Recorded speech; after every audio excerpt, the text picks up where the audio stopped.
What's the difference between allowance, acceptance, and surrender? What's the difference between allowance, acceptance, and surrender? Okay.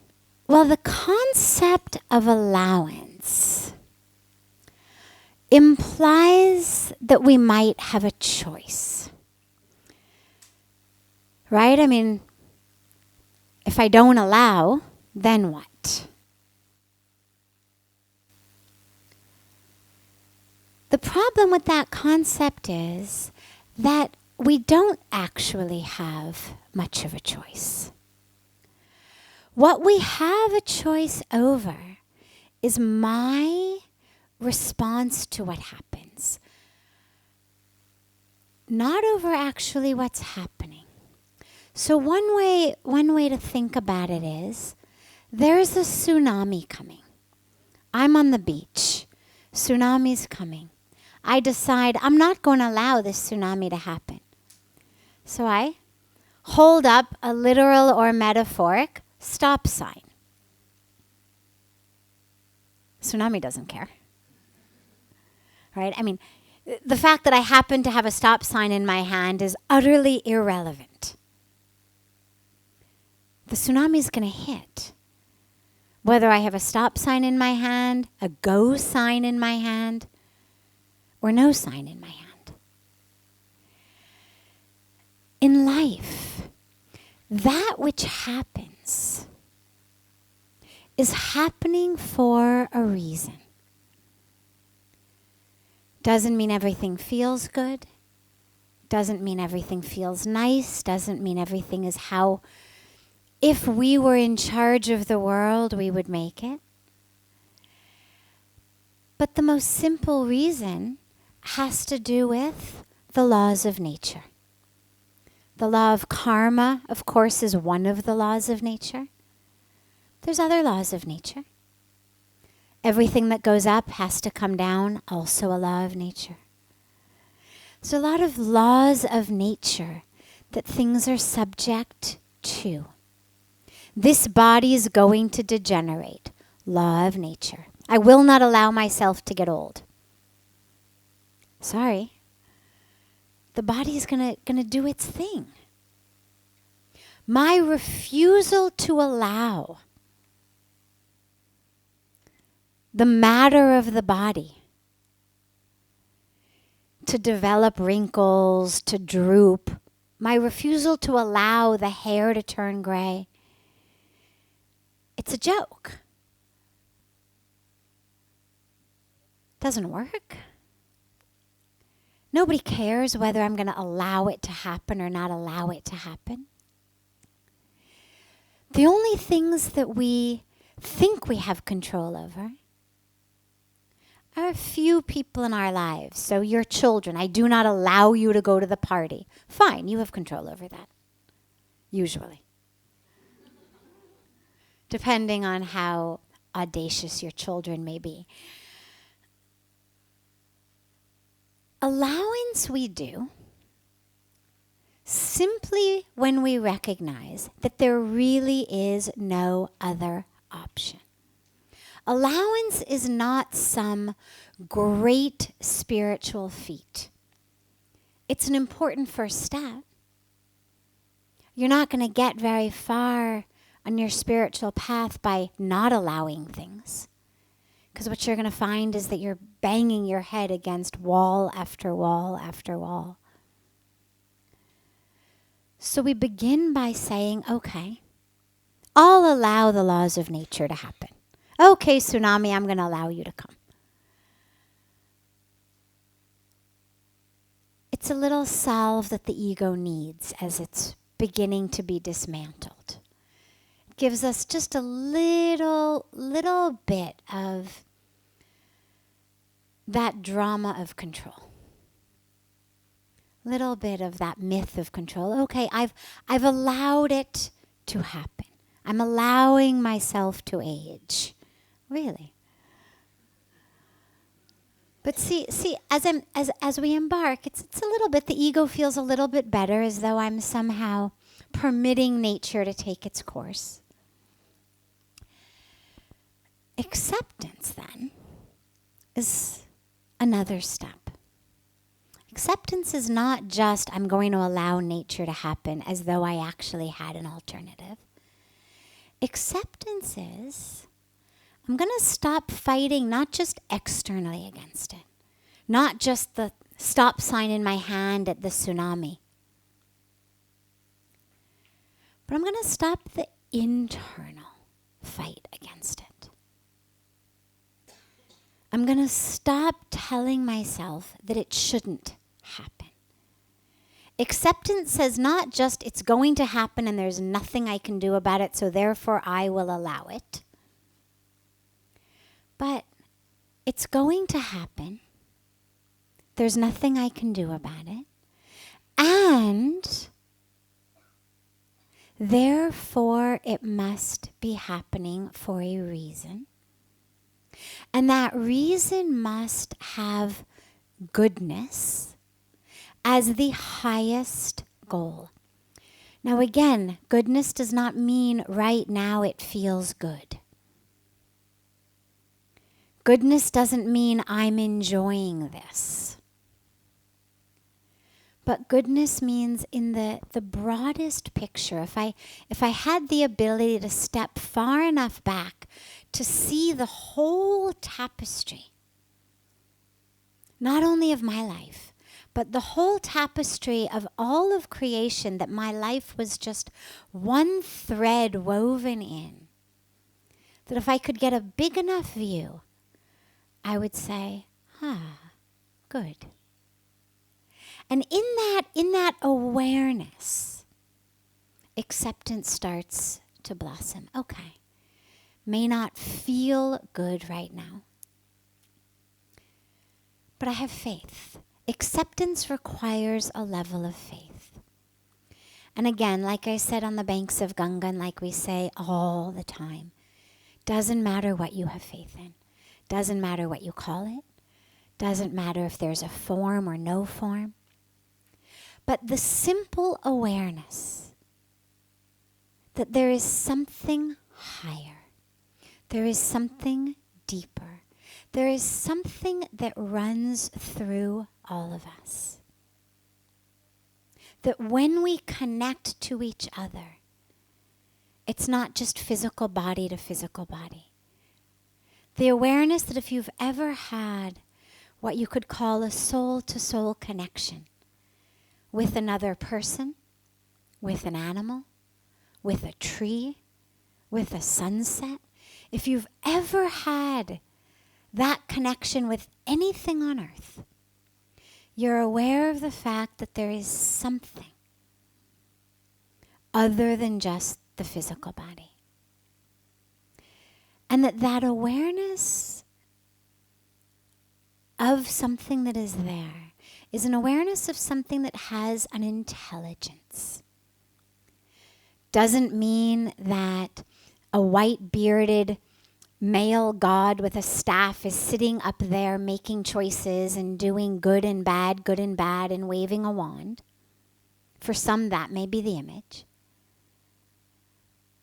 But there's an infinite number of possible other alternatives for what that capital P planner or capital K knower might be like.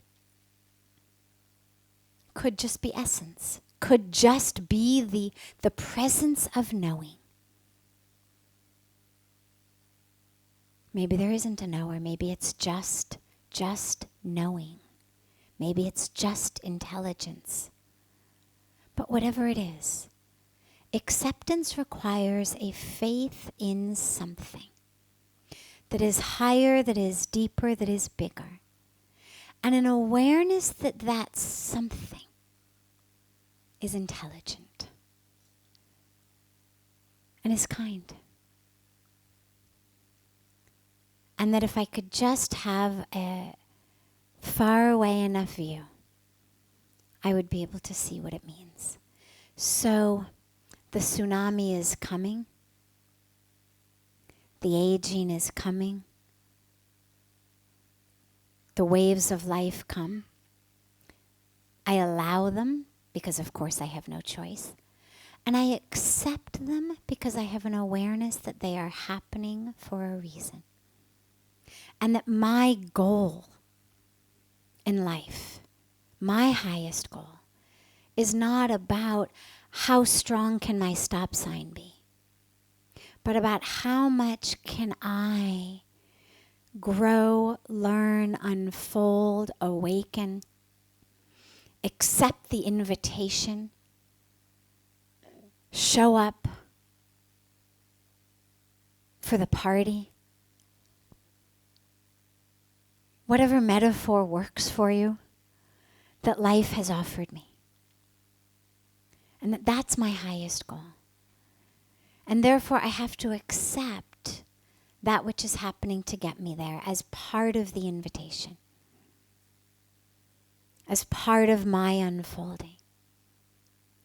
Then we move into surrender. Surrender is acceptance in a broad package. So acceptance says, I accept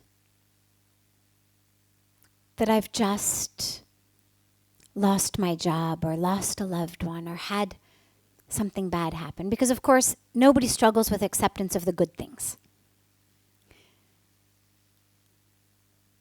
You don't find people showing up at therapy or coming to, get advice saying, I just can't accept how happy I am. I don't know, can you help me? I'm having such a hard time accepting. I've fallen in love. I'm going to get married. It's so great. I just found the most wonderful job. Everything's falling into place. I just can't accept it. Can you help? So we, of course, have to accept the good things as well. It's just that that's not such a challenge. The challenge comes with the stuff that doesn't feel so good. So acceptance is those things on an individual level. I accept that this has happened. I'm going to stop fighting it inside.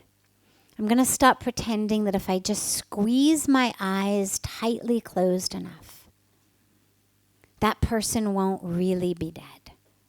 Or if I just squeeze my eyes tightly enough, the world will be how I want it to be when I open them. If I just squeeze my eyes tightly enough, I'm going to see in front of me that which I want to see, not that which I saw before I closed my eyes. Acceptance is I'm going to have my eyes wide open. Whatever is there, I'm going to see it. I'm not going to pretend it's not there. I'm not going to squeeze my eyes shut tight. And I'm going to try to understand why it's there in my life, what I'm supposed to learn from it, how it's supposed to make me unfold. Surrender takes that to a new level. So when we go from allowance to acceptance to surrender, we're moving deeper. Surrender is, thy will be done. Whether it's this moment, that moment.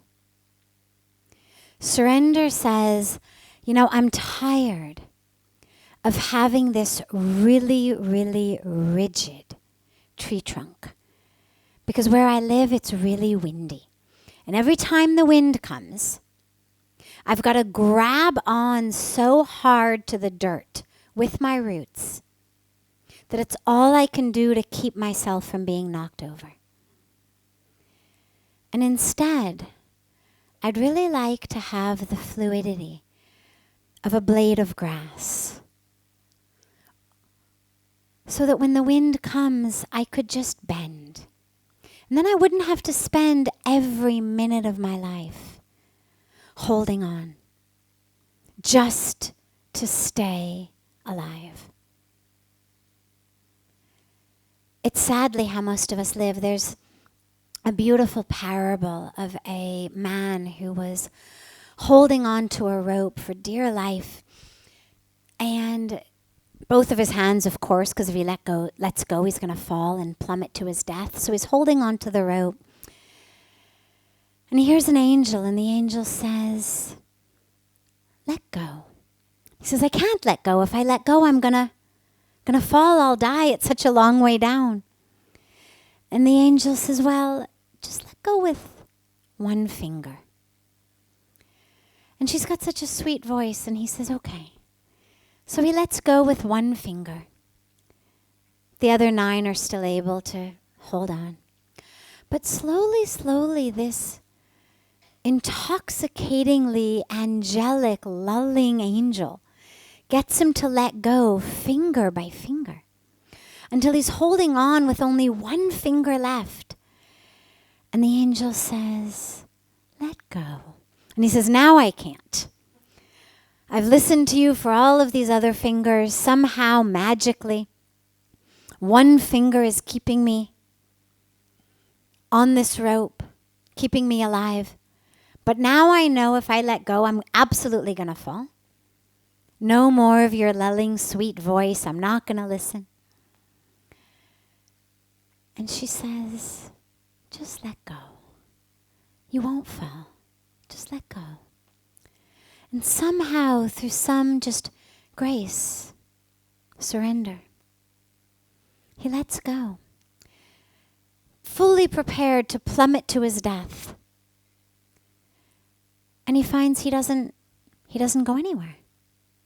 And he looks down and notices he's standing on the earth. And I love that parable because it's so true for so many of us. We hold on literally with a death grip to so much in life, feeling literally as though if I let go, I will die. Without realizing, but we're being held. But we're standing on solid ground. But the earth is supporting us. And so surrender says, not just, okay, I accept this horrible thing that happened in my life. Or I accept this moment in my life, this situation, this circumstance. I accept that I'm aging. I accept the tsunami's coming. Again, like I really had a choice. But surrender says, I don't want to hold on to that rope with a death grip anymore. I realize I'm standing on solid ground. I realize you're holding me. I realize I'm being cared for.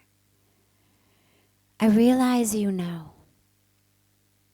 And I'm going to let go so that I can be like the blade of grass that's able to just bend with the wind so that I can live my life rather than being like the tree with the strong trunk in a windy place that is constantly having to grip and grasp beneath with its roots. So that's the full surrender that says, okay, God, I'm in your hands. There's a beautiful Hindi saying that I'll end this question with. I'll translate it in English, but for those of you who can benefit from the fact that it sounds much better in Hindi than in English, I'll give it to you in Hindi first. And it says, झुकता तो वो है जिसमें जान होती है, अकड़ तो मुर्दे के पहचान होते हैं. And what it means is, when you bend, it's a sign that you're alive. Those who bend are alive. The only thing that doesn't bend is a corpse. So if you are inflexible, unable to bend, you're as good as a corpse. If you're alive, you have to bend.